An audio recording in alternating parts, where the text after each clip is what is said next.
coming up on Choppers Politics. Some of them didn't make it through to the clapping.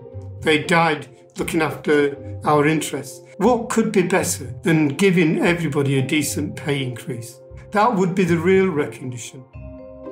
4 million people in Britain have now received their first dose of a COVID-19 vaccine. But as some over 80s are still waiting for theirs, it seems like the Red Lion pub will have to wait a bit longer before I can warm my favourite bar stool again. I'm Christopher Hope, Telegraph's chief political correspondent, and this is Choppers Politics. And this week, I have a smorgasbord of scintillating guests for you here on the podcast. Leader of the Social Democratic Party, the SDP, remember them? William Coulston, he'll be joining me 40 years after the Limehouse Declaration, which set up the need for the SDP. And later my colleague Juliet Samuel will tell us whether she thinks Britain's vaccine taskforce shows how Brexit can succeed.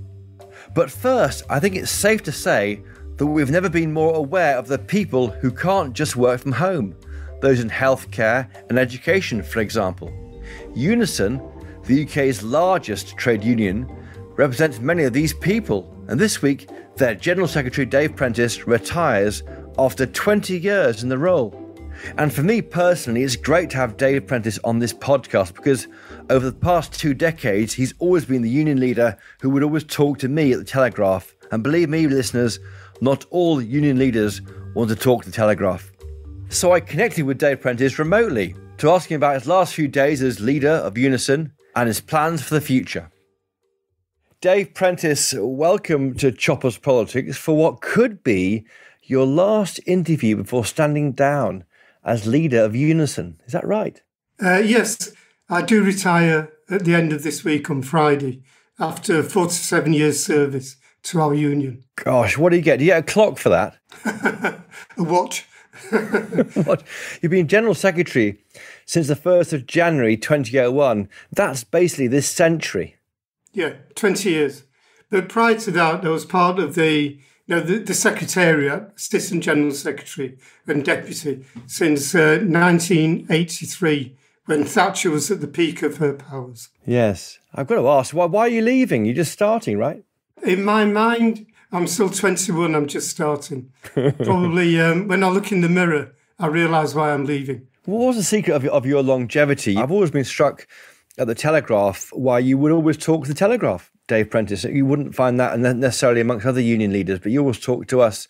The Tories, when they were in government, they always felt you were a leader who they could do business with, and they meant that in a good way, not in a bad way, because you would actually talk to them because they were in power when they were in power, and you wanted to do something from them.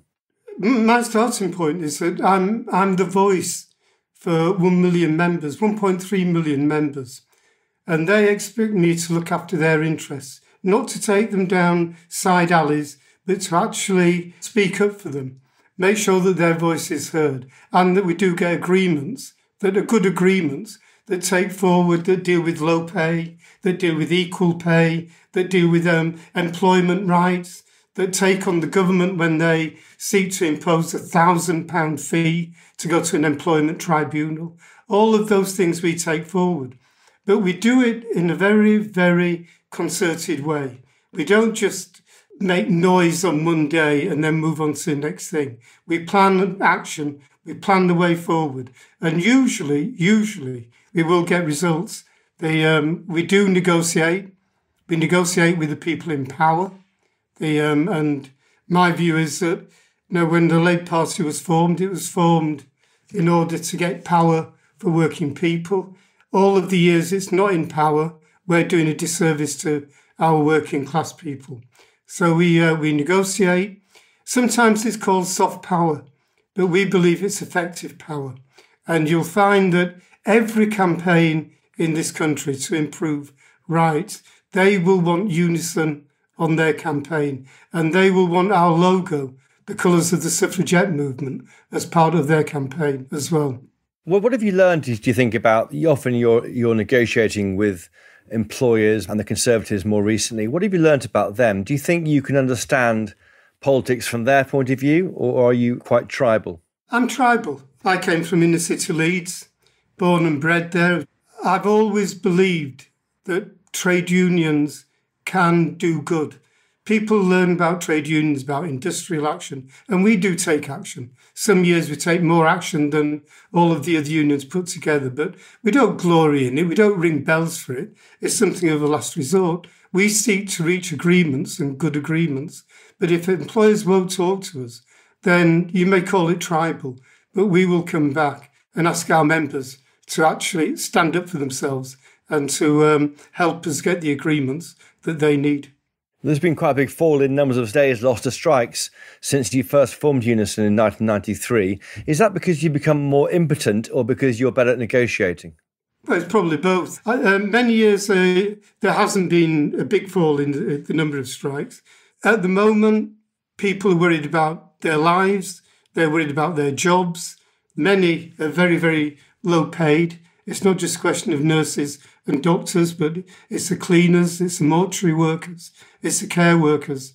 When people are feeling so browbeaten, just worried about their own safety, they're not thinking of a pay increase. They're less likely to take action. But where they're working in unsafe conditions, we do find that they will stand up for themselves far more. We've got to accept that we may well be into one of the worst recessions we've ever experienced. And I know where the blame for that lies. It lies with this Tory government, not Labour, not the trade unions. The dithering at the beginning, allowing the pandemic to get out of hand, the failure to get PPE into care homes and into the NHS and into daycare is absolutely morally wrong. And there will be a day of reckoning. There has to be. Well, there will be a day of reckoning, but don't you think you're being slightly harsh on the Tory government? They're trying to run a crisis or a response to a crisis in real time with the light shone firmly on them on the stage, and they're learning policy and developing policy. There's no time to mistake. It's all very easy to cart from the sidelines, but they're in power trying to do it. I mean, they have done some things right, some things they're less good at. I don't think you can say that. I think that's a little bit missing the point, Chris. We knew what was going to happen in this country. Italy, Spain were weeks ahead of us, and we didn't prepare. And one of the worst things was not getting the PPE into the country, let alone distributing it to where it was needed. And even when it was brought into the country, we didn't have procurement arrangements in place so that it could be distributed. Basic failures.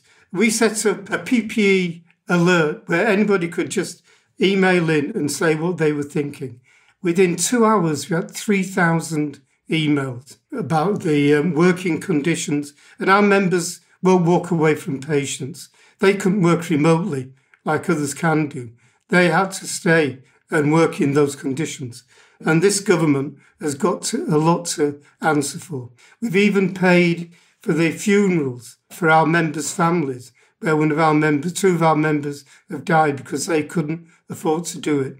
All of these are issues which could have been dealt with, but weren't, because we've got a leadership which was into the good times, just won an election, and did not want to face the bad news that was coming through. So you do see a political dividing line on this, and you do see it as a Tory government. You know, from the Tory side, they would argue they're trying to keep things open for as long as possible to preserve the economy. And what you're saying is, of course, appalling, but there's a flip side to that. They're trying to keep the economy going. It's this idea, isn't it, that you either have public health and protect the health of the nation, or you protect the health of the economy. They both go together. If people are dying from COVID, if people are ill from COVID, if jobs are going, it's affecting the economy. They cannot be seen as two separate things. You go down one road or the other, as the Tories would believe, and that's their internal battle. The truth is, you've got to protect the health of the country, and you've got to ensure that the economy doesn't crash. You've got to do both. They're not alternatives. And the arguments that do go on within the Tory party, I mean, they are a little bit trite. Probably the best news, if we want to speak kindly of the government in any way, late in the day, it really has found its mettle in dealing with vaccinations. The ways in which it's been ramped up in a very short period, we did not expect it to done so quickly. Do you think there should be some form of award or honour for public sector workers for the way they've helped defend people against this virus? Maybe a George Cross for all nurses, or maybe renaming the National Health Service the Royal National Health Service, something similar to that? No, I don't think that. Things like that would be nice. It's rosy. But when you look at the pay of some of the people who've been protecting us in care homes, they're on the minimum wage. When we look at people doing daycare, going into elderly people, vulnerable people's homes, doing the daycare with minimal PPE, they're on the minimum wage. They don't even get paid for travelling time, many of them. We've got to be able to build back better. And that's what public service workers want more than anything. When we've asked our health service members, and we've got over 500,000, not just doctors, nurses, but I think, as I said before, cleaners, mortuary workers, porters, low-paid groups within the NHS, all of them say back to us that the clapping was great. It was a morale boost. When we could hear it, most of us were working. Some of them didn't make it through to the clapping. They died looking after our interests. And what could be better than giving everybody a decent pay increase for the work that they've done? That would be the real recognition. And 99% of health workers say they would feel appreciated if that were to happen. Despite the weaknesses, you are rightly saying these weaknesses in the early part of the pandemic, the Tories are only 1 point behind Labour, according to the most recent YouGov poll, 38% against Labour's 39% on voting intention if there's an election tomorrow. I wonder what you make of that. Do you think that Keir Starmer just isn't cutting through? Can I start by saying I've been a member of the Labour Party all my life, and it's a tragedy that we have not been in power on many occasions. A Labour government would help working people, would be far more of a caring government, understanding how to develop the welfare state. Labour has got serious problems as we move forward. And I'm really proud of the fact that me and our union were the first affiliated organisation to nominate Keir for leader of the Labour Party. We also nominated Jeremy for leader of the Labour Party before. He's a member of UNISON and a close friend. But after 2 failed elections, we did need something new. And Keir Starmer has brought that. And even though the Labour Party may not be very much in front of the Tories, they're slightly in front, maybe 1 or 2%, Keir Starmer is well in front of Boris Johnson. You said that you're proud that you nominated Jeremy Corbyn for leader, but wasn't that the problem? That was a moment when you put in place someone who just couldn't be Prime Minister. He was so divisive and unacceptable to the majority of the country. And by doing that, you mean that you have got leaders in power who can't help your members. And isn't that on you and other people who supported Jeremy Corbyn? Yes, it's all our responsibility. The first election that Jeremy fought did really, really well. He didn't win, though. I never said that he did. I said he did well. I'm not one of these people that go around saying, like Trump says, and some in the Labour Party, well, we won. We didn't win. We lost. And again, it was quite a big defeat in 2019. Maybe caused by Brexit, maybe caused by other reasons, maybe caused by the infighting within the Labour Party, but a tragedy for the Labour movement. We do need a very white church of people. The Labour Party has always been a white church, but we do need them to work together. And the priority has got to be a Labour government, not the infighting. The infighting gets us nowhere. People don't like it. They will not vote for a party that's divided. And we have been divided until fairly recently. But when we formed the Labour Party, and my union did, way back over 100 years ago, the most important thing was the first clause, which says it's the aim of the Labour Party to win power for working people. Sometimes some of our Labour Party members forget that, and I think we should all come together and make sure that we're fighting for that Labour government that we so desperately need. How do you think Labour can win the next election? Is it by adopting a position of low taxation? I mean, is it about, does Keir Starmer need a fight with the left to show Middle England the party is changing and has become more centre ground? No, I don't think Keir needs to fight with anybody. He needs to go forward on the approach that he's taken. He does talk about a united party, something that I do believe in. There's many things that have got to be dealt with. We've got to deal with the EHRC report, which, as I said, as a lifelong member of the Labour Party, I was really taken aback by that report. That was on the issue of anti-Semitism, wasn't it? Yeah, we have to deal with that. And there's a number of other areas where we're not working together. Some people, including trade union general secretaries, they like the noise of getting the headlines the following day without thinking that it shows up splits within the party. I actually believe, as I said before, I've got access. I can ring anybody within the party and see them within hours, days. And that can be far more effective if we want to get views across, which we think that Keir may not be doing. But I've got to admit, my view is so far, Keir's done a really good job to come from the low position that Labour was in to now it being a party which is talking about the possibility of government. If it's got a problem, it's the problem of failure in Scotland. To lose all of those seats, many of them were lost after the Blair years and privatisation, to lose many of those seats, and it could well be in the forthcoming elections that the SNP sweep the board, makes it very, very difficult for Labour to win government by itself. I don't know who the next Scottish Labour leader will be, but should that person show a bit of leg to the nationalist vote? Because that's how you eat into the 40% plus people who support nationalism and support independence and therefore vote with the SNP. But if you maybe promise a vote in the short term, you may cleave away some of those voters. I don't know the answer because obviously, UNISON's got a very large number of members in Scotland, very large number that are SNP, but equally, we've still got a large number of members who are still members of the Labour Party. And I'm not going to wade in and say we need to do a deal with the SNP because our people, in very difficult circumstances, are fighting to bring back Labour into Scotland. A lot will depend on the policies. A lot will depend on the attractiveness of the people that we put forward. But at the moment, it's a very, very difficult area. Scotland is a whole other podcast, but just briefly, looking back over your 20 years, nearly half most people's career in anything, what was your greatest achievement, do you think, Dave Prentis? In terms of shows of force, 2011, we brought 500,000 people out on the streets, our colours, the purple and green, the colours of the suffragette movement, and we brought them out against austerity. It was families saying, we do not want the austerity that's been imposed on us. And later that year, the Tory government tried to attack public service pensions.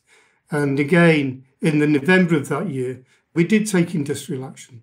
Over 1 million of our members came out on strike, bigger than the general strike. It was a final resort because the employers would not talk to us, but it did lead to a very quick agreement after it. So in terms of activity, I mean, things like that do stick in your mind. But there are so many going back through the Thatcher years, going back through the miners' dispute. It's a terrible time for the trade union movement. But I've got to admit, the creation of our union is probably our biggest achievement because so much has flowed from it. And now you've got a woman who's General Secretary of not only the biggest, but the best union in this country. And your biggest mistake, possibly? Biggest mistake?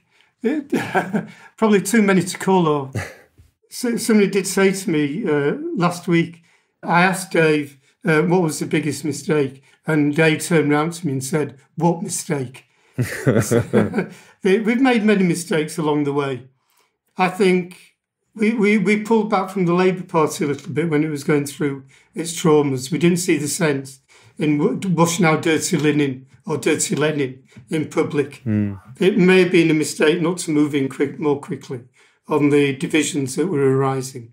I don't think the biggest mistake was necessarily with Jeremy Corbyn, but we made a big mistake with the previous election to that.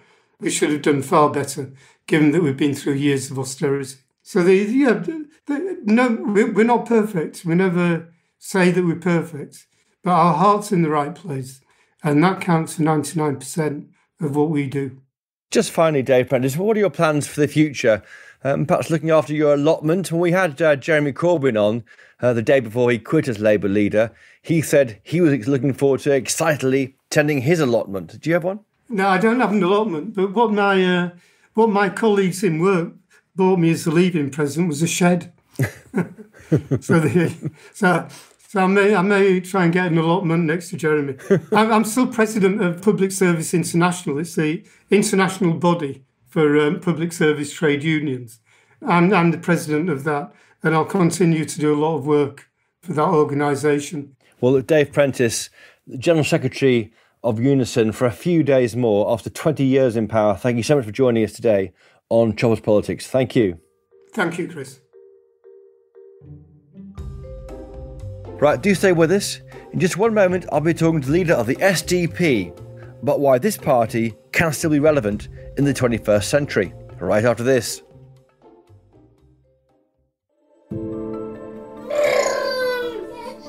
Motherhood. It's a seriously full-on job. Late nights, early mornings, a difficult client. Hi, I'm Claire Newell. I'm the investigations editor at The Telegraph. I've spent my career flying around the world investigating corruption. Last year, my latest adventure was having our baby boy. And as I started to emerge from all the sleep deprivation, I started to question, was I going to be able to continue my career while looking after our boy? To find out, I made a podcast called The Juggling Act. I'll be interviewing politicians, chief execs, celebs, to ask them how having a baby has affected their careers, their relationships, and their lives. Yes? Mama. To find the show, search for The Juggling Act from wherever you normally find your podcasts and click subscribe.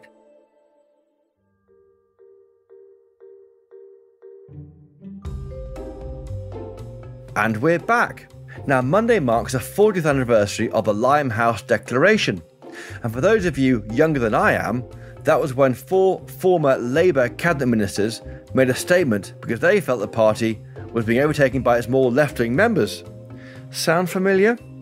These 4, David Owen, Bill Rogers, Roy Jenkins and Shirley Williams, went on to found the Social Democratic Party. And while its origins might sound similar to those of the more recent Change UK group, it's lasted considerably longer. It's still around even today. I caught up with the leader of the SDP since 2018, William Coulston, ahead of this anniversary. William Coulston, welcome to Choppers Politics. Now, you're the leader of the Social Democratic Party. Yeah, that's right, yeah. Now, many thought the SDP was merged into the Lib Dems, but of course that's wrong. I know that's wrong, because whenever I went to the Lib Dem conference and David Owen's name was mentioned, they all booed him. Well, they'd be right to boo him, actually, and we'd be right to boo them, really. The three-line history of the SDP is that the Gang of Four started it in 81. David Owen kept it separate from the Liberals in 88, and the grassroots kept the SDP alive. And it's still going. I mean, it's 40 years on Monday since the Limehouse Declaration. Just remind listeners who are younger than you and me what that was. Well, the Limehouse Declaration effectively started the SDP in January 1981. And, it was an important document. It was hastily written, not a large document. It was only 500 words or so. But it was penned by 4 very prominent politicians, Roy Jenkins, David Owen, Bill Rogers and Shirley Williams, all of whom were Labour Party members. And basically, it was focused on dealing with extremism in the Labour Party and the tendency for the unions to take more control over who becomes leader. And those are the 2 sort of proximate reasons. And of course, the SDP, when it launched, really did make a lot of political ground very quickly, didn't it? And it rose to, I mean, how many members did you have in the mid-80s? Well, I think the total membership went up to about 80,000, which was quite considerable. I mean, you're right. There was a huge amount of euphoria in 81 and 82 at around its launch.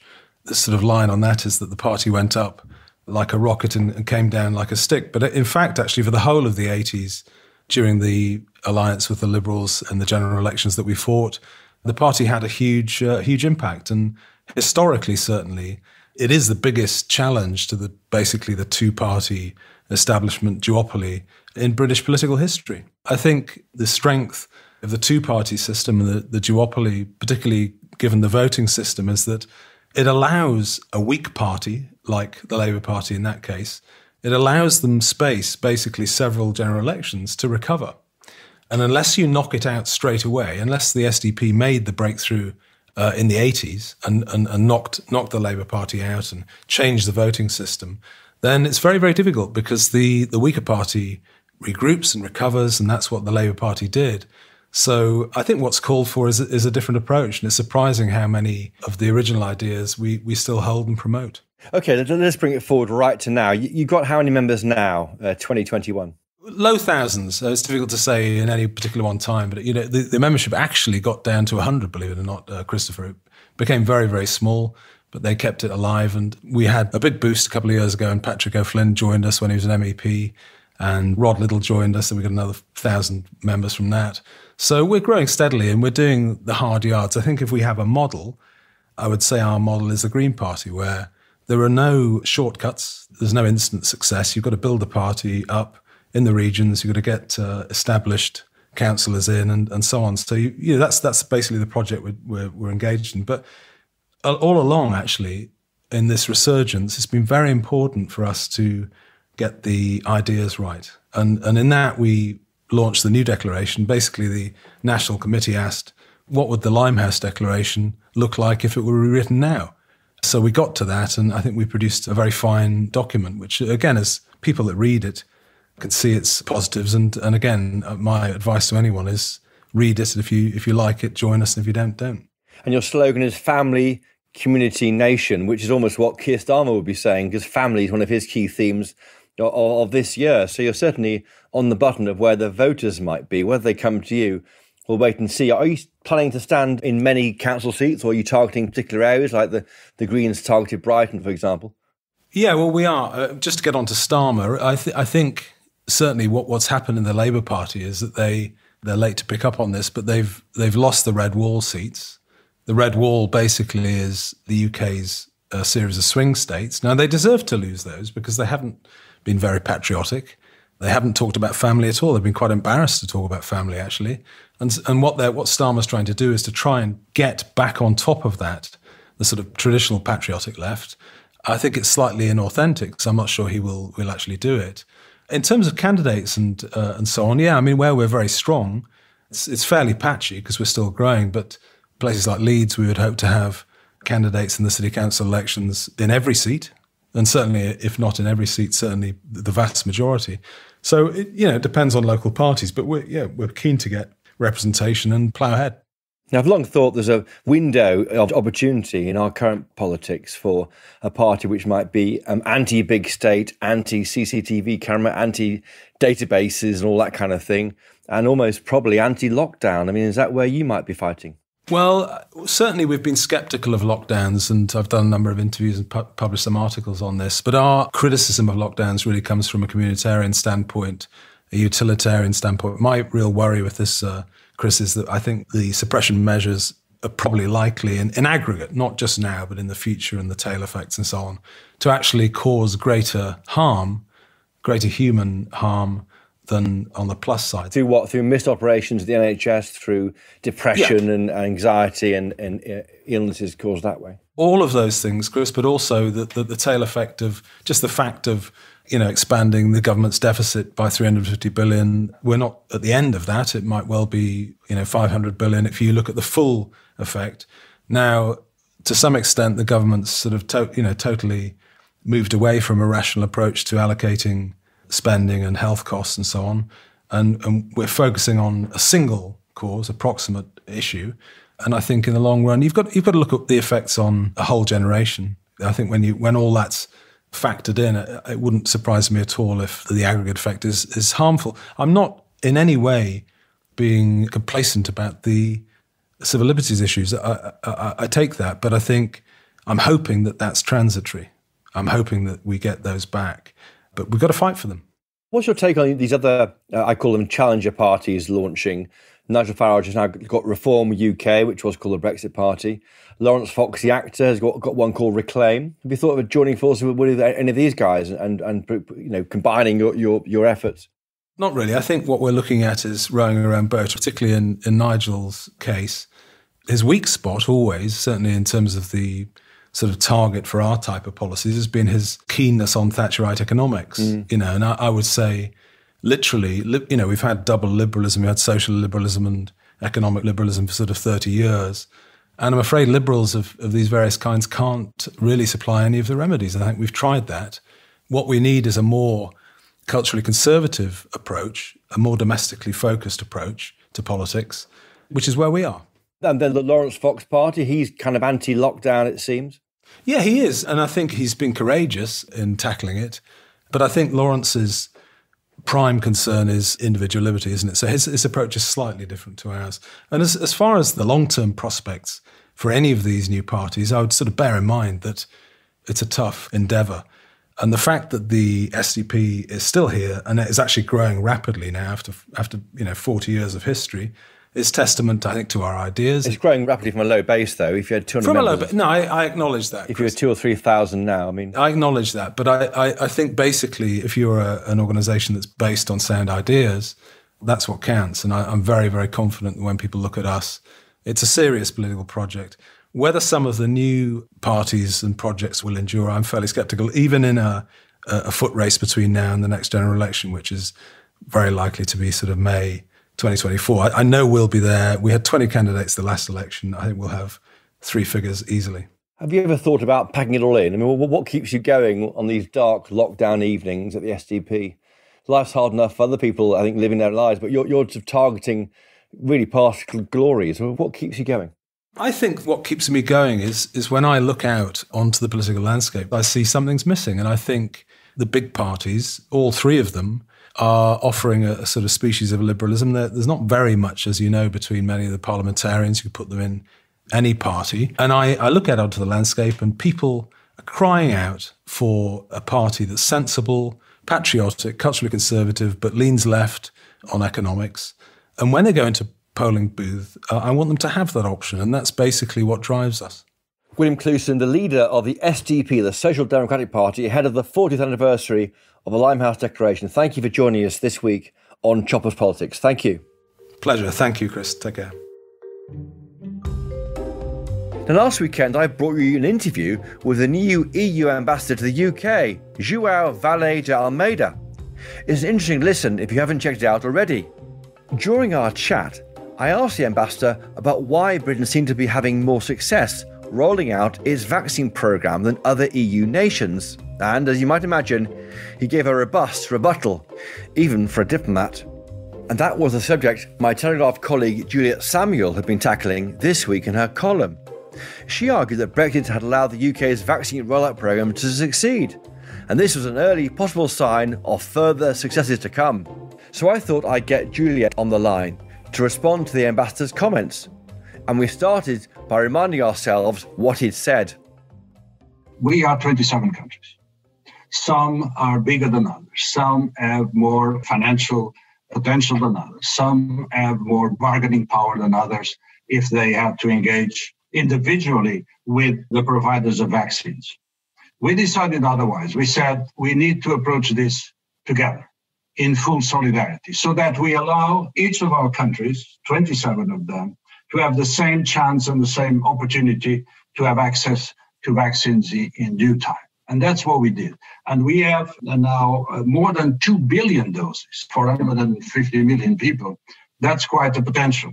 Of course, the downside of this big purchasing operations is that, the producers of vaccines have some difficulty in following all the demand that exists around the world.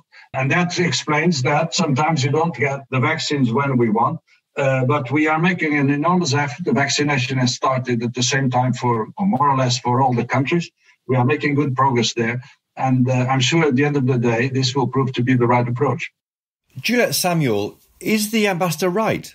Well, he's not right that the EU has done better collectively than individual nations could have done on their own. And the proof of that is that the UK managed to procure many times more vaccines much sooner than the EU scheme has managed to.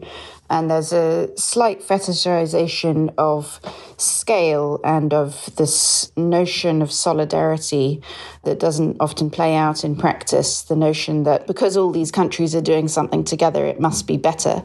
But in fact, what seems to have happened is that because all these countries were doing it together, all of their competing interests, whether it's industrial, wanting to favour their own companies' vaccines, or whether it's just their particular attitude to risk or their particular attitude to pricing of the vaccine, has just meant that basically no early decision was made to get enough of the vaccine and that they've ended up short.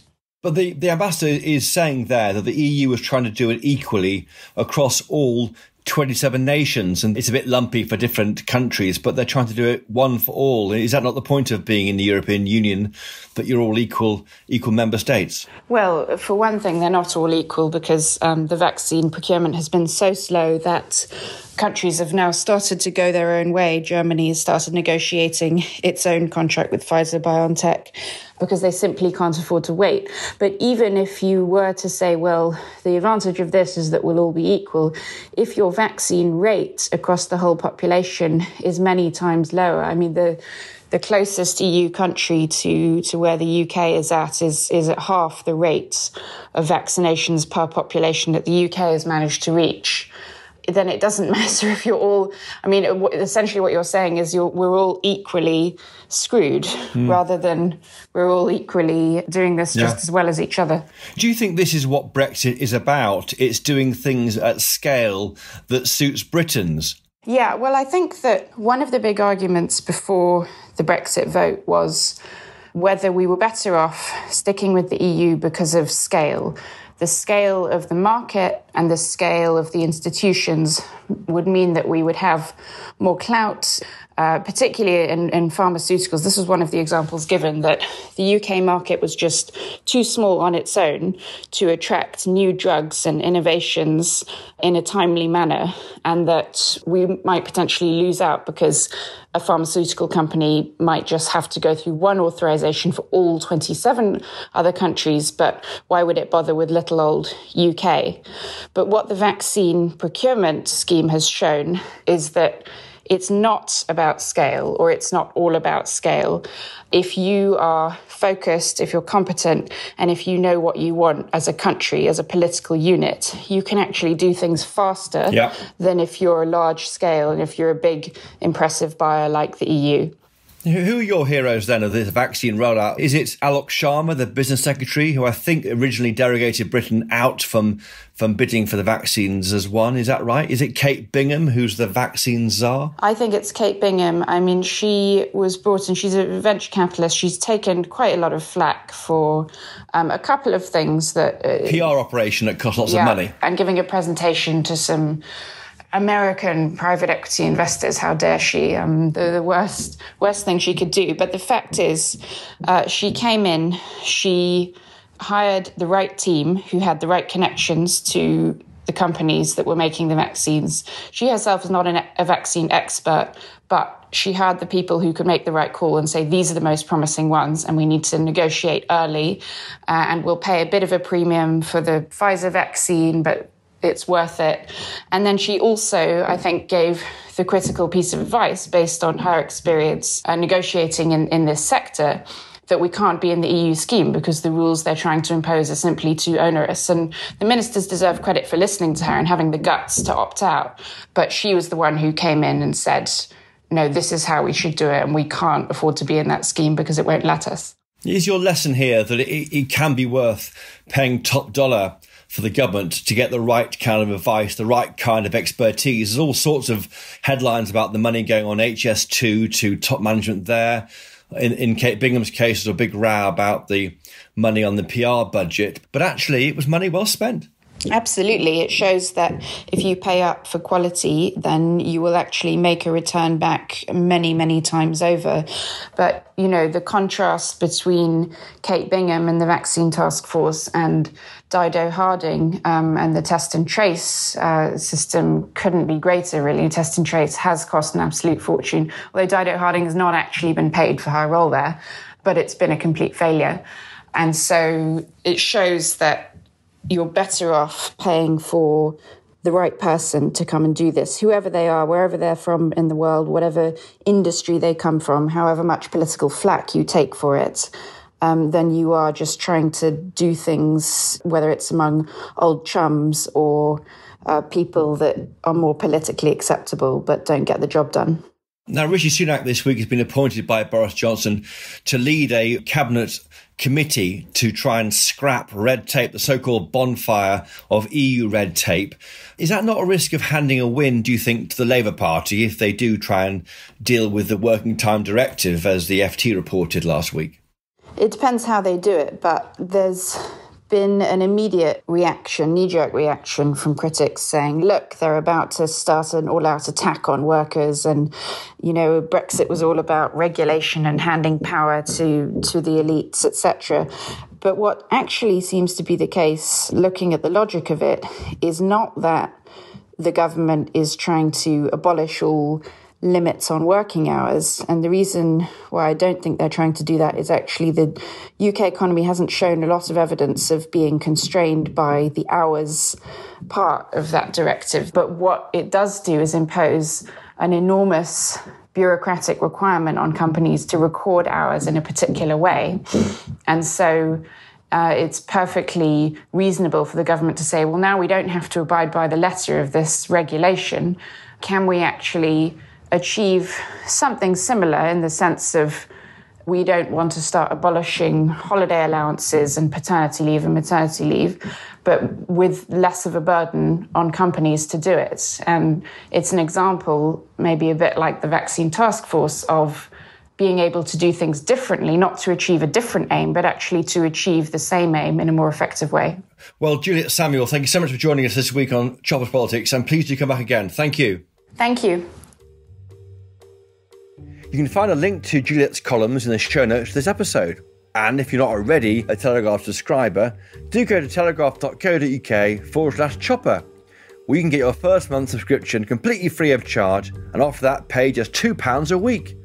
Without our subscribers, we simply couldn't make podcasts like this one. Well, that's all for this week. If you enjoyed this show, please do give us a 5-star rating and a review on Apple Podcasts. Thank you to Ray, Hazza and Benji, who wrote reviews recently. It really helps other people find this podcast, and we really do appreciate it, especially when you call me a legend like Benji did. Thank you, of course, to my guests this week, Dave Prentis, William Coulston and Juliet Samuel. Thanks to my producers, Elliot Lampitt, Louisa Wells and Theo Luludis. And remember, of course, you can always get in touch with us by emailing us, chopperspolitics@telegraph.co.uk, or find us on Twitter @chopperspodcast.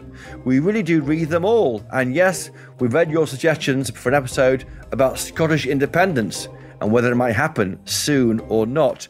Keep your eyes and ears peeled for that one. And of course, please do buy a copy of the Daily Telegraph if you can. You won't regret it. Until next time then, cheerio!